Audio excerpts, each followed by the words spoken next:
JEE 2028 की हम बात कर रहे हैं एंड प्लीज़ इस वीडियो को एंड तक देखिएगा। चैनल को सब्सक्राइब नोटिफाई कर लीजिए फॉर मोर JEE टिप्स, क्योंकि 9th क्लास के लिए मैं यूजुअली महीने में एक ही सेगमेंट बना पाता हूँ 3 वीडियोस का, जिनमें से ये सेकंड वीडियो रहेगी। कल वाले वीडियो मुझे उम्मीद है आपने देखी हो, अगर नहीं देखी तो देख लेना जाके। और मेरा JEE 2028 का कोर्स है, उस पर 19 जुलाई तक आपको डिस्काउंट भी मिल रहा है। केवल 7,500 में वो कोर्स मिल रहा है इंस्टेड ऑफ 20,000, और ये कोर्स आपका पूरा 2 साल चलेगा। ठीक है, पूरा आपका 9, 10 सारे ओलंपियाड्स क्लास 11, 12 के बेसिक्स इसमें कवर होंगे।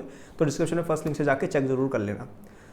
तो 9th क्लास में मुझे लगता है पूरी जो 9th और 10th है ना, इसमें एक चीज़ अगर आप कर लेते हो ना अचीव, तो आपका JEE यूजली बहुत ईजी हो जाता है। और वो है कि कोई एक सब्जेक्ट आपने बहुत अच्छे से महारती हासिल कर ली उसमें। ठीक है, जैसे मेरे केस में वो सब्जेक्ट था फिजिक्स। मैंने फिजिक्स बहुत ही अलग ही लेवल पर पढ़ ली थी 10th क्लास तक ही। Concepts of physics HC Verma मैंने ऑलमोस्ट 80 to 90% कंप्लीट कर ली थी, बोथ वॉल्यूम्स। तो मुझे 11th 12th का पूरा फिजिक्स एक तरह से आता था। NCERT भी मैंने पूरी पढ़ ली थी फिजिक्स की, और इरोडोव जैसी बुक्स भी मैं करने लग गया था। इनफैक्ट इरोडोव के 30 to 40% क्वेश्चन मुझसे बनने लग गए थे 10th क्लास में ही। ठीक है, अब आप सोचो अगर इतना आपका हो रहा है ना, तो यूजुअली 11th 12th में आप अच्छा ही करोगे, राइट।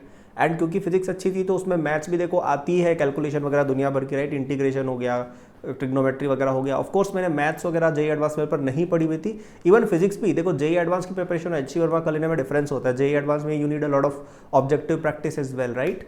तो वो चीज़ तो मेरी नहीं थी, लेकिन कॉन्सेप्चुअल अंडरस्टैंडिंग मेरी बहुत तगड़ी थी, राइट।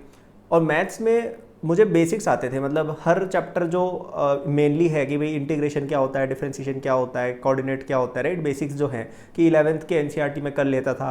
RMO एग्जाम के सवाल मुझसे हो जाते थे। 12th की फिजिक्स तो नहीं होती थी to be honest, sorry 12th की मैथ्स नहीं होती थी टू बी ऑनेस्ट, लेकिन थोड़ा बहुत मैथ्स भी आ गया और थोड़ा बहुत केमिस्ट्री भी आ गया। और केमिस्ट्री ईजी ही था तो 11th का तो मैंने पढ़ लिया था। तो केवल एक सब्जेक्ट बहुत अच्छा कर लेने से मेरी ऑटोमेटिकली JEE प्रिपरेशन बहुत अच्छी हो गई, राइट। तो मुझे लगता है आपको कोई एक सब्जेक्ट पकड़ लेना चाहिए और उसको इतना अच्छा कर देना चाहिए 9th और 10th में ही, hopefully at a JEE level, कि आपके लिए आगे चीज़ें बहुत आसान हो जाए और आगे आपको कुछ करना ही नहीं पड़े। ठीक है, अब क्या फिजिक्स ही करना चाहिए? मेरे हिसाब से नहीं। Physics is the best subject according to me. अगर आप 9, 10 में चाहते हो किसी एक एग्जाम में बहुत ही अच्छा कर ले, क्योंकि फिजिक्स पढ़ने के ना बहुत एडवांटेजेस है। पहली बात, फिजिक्स सबसे ज़्यादा इंटरेस्टिंग सब्जेक्ट है 11, 12th लेवल तक। उसके बाद चेंज हो जाता है थोड़ा सा, अगर आप कुछ सर्टेन फील्ड्स में जाते हो फिर थोड़ा मैथमेटिकल ज़्यादा हो जाता है फिजिक्स, है ना, कॉलेज में। लेकिन 11, 12 लेवल पर I think it's the most interesting. Second, वो सबसे ज़्यादा रिलेट भी करा। आप फिजिक्स पढ़ोगे आपको मैथ्स भी थोड़ी आ जाएगी, आपको केमिस्ट्री भी थोड़ी आ जाएगी, और सबसे ज़्यादा डिफिकल्टी लोगों को फिजिक्स में ही आती है यूजुअली, राइट। तो I think physics is the best subject to study. And ये कई सारे आपके जो और एग्जाम्स होते हैं ना, उनके साथ अलाइन भी कर जाता है। जैसे आपने फिजिक्स पढ़ी है 9, 10 में, तो IJSO में भी वो काम आ गई आपके, राइट। पहले NTSC KVPY भी होते थे, उनमें भी काम आ जाती थी, राइट।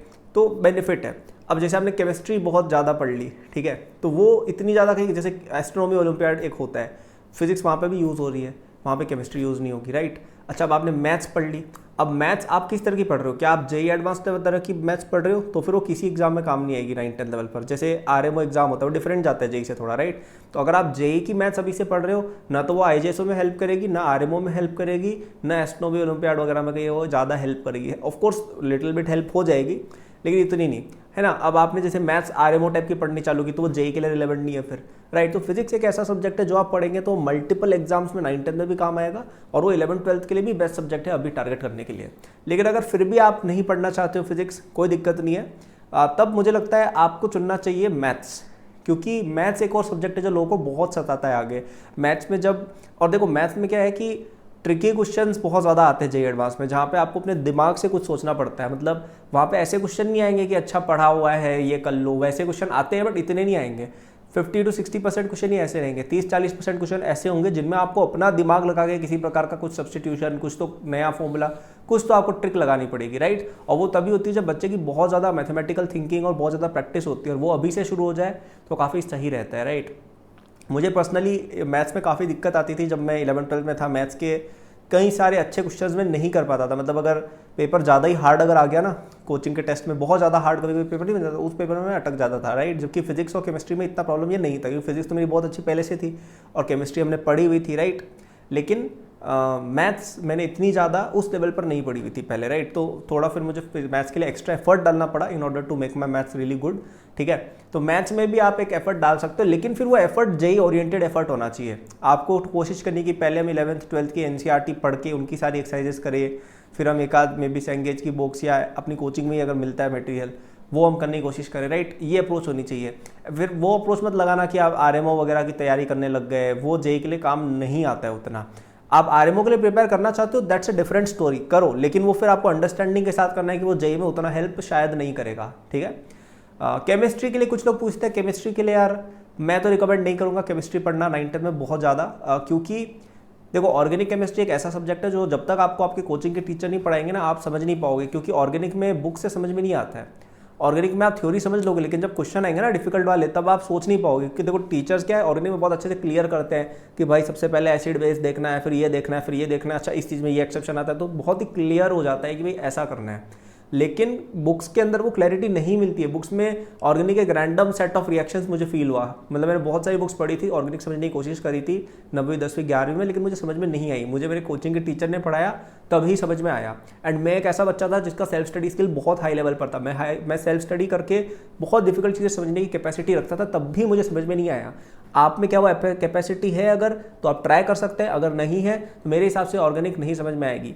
इनऑर्गेनिक की बात करें, इनऑर्गेनिक में चलो chemical bonding, periodic table, coordination आप समझ लोगे, वो बहुत अच्छी बात भी है, मैंने भी समझा था, अच्छी बात। लेकिन अब जैसे ही इन चैप्टर के बियॉन्ड पढ़ोगे आपके सामने क्या आएगा, पी ब्लॉक आएगा, डी ब्लॉक आएगा, क्वालिटेटिव एनालिसिस आएगा। अब ये चीज़ें आपके याद करने बैठोगे 9th 10th में और याद कर भी लिया तो क्या उखड़ जाएगा उससे, आगे जाके तो यार आपको भाई आगे जाके आप भूल जाओगे उस चीज़ को, right, you will forget it. आपको 11th में भी जाके वो याद ही करना पड़ेगा वापस से, सो कोई यूज़ नहीं हुआ उसको पढ़ने का। ना ही कोई ऐसे एग्जाम है 9th 10th लेवल पर जिसमें केमिस्ट्री बहुत ज़्यादा हाई लेवल की पढ़ के कुछ बेनिफिट है। जैसे एस्ट्रोनॉमी ओलंपियाड में एक होता है जो 9th 10th के बच्चों के लिए फिर भी थोड़ा रिलेवेंट है, उसमें केमिस्ट्री का कोई यूज़ नहीं है। IJSO में मेनली फिजिकल आती है, ऑर्गेनिक तो वो पूछते भी नहीं है। ऑर्गेनिक केमिस्ट्री के बारे में मैंने वहाँ के जो कोऑर्डिनेटर है ना केमिस्ट्री के, उनसे मैं कैंप में मिला था, उनसे मैंने बात की हुई है, हालांकि 10 साल पुरानी बात है तो ध्यान रखना कॉन्टेक्स्ट। 2014 में मेरा कैंप था, तो कैंप का एंडिंग डे था ना, उसमें उनके साथ हम लंच कर रहे थे, तो उनसे हमने पूछा था कि सर ऑर्गेनिक नहीं आता है क्या IJS में, तो उन्होंने बोला कि यार ऑर्गेनिक तो हम पूछते भी नहीं हो ना, इंटरनेशनल लेवल पर आता है, तो ऑर्गेनिक तो है ही नहीं, ठीक है। इनऑर्गेनिक थोड़ा बहुत आता है बट मेनली फिजिकली रहता है IJSO में, राइट। तो वहाँ पे भी केमिस्ट्री का कोई यूज़ नहीं है। और जेई के लिए भी आई वुड से केमिस्ट्री इतना भी कोई डिफिकल्ट सब्जेक्ट नहीं है कि आप अभी से उसको पढ़ने लग जाओ, एंड मोस्टली इरेलेवेंट है ना। Physical chemistry is the only part of chemistry जो मैं रिकमेंड थोड़ा बहुत करूँगा कि यार आप पढ़ लो अभी, बट अगेन जो फिजिकल केमिस्ट्री है वो आपके फिजिक्स से काफ़ी ज़्यादा एनीवे ओवरलैप, जैसे मोल कंसेप्ट है वो एनीवे आपको सीखना ही है, एटॉमिक स्ट्रक्चर फिजिक्स में कवर हो जाता है, ठीक है। केमिकल काइनेटिक्स में कुछ हद तक रेडियो एक्टिविटी वाला पोर्शन कवर्ड है, ठीक है। थर्मोडायनेमिक्स पूरा कवर है, गैस वाला पूरा कवर है फिजिक्स में, राइट। बहुत ही कम चीज़ें बचती हैं जो कवर्ड नहीं है आपकी फिजिक्स के अंदर फिजिकल केमिस्ट्री के थ्रू, ठीक है। तो मुझे नहीं लगता कि केमिस्ट्री पे बहुत ज़्यादा ध्यान देना except for physical chemistry sense बनाता है।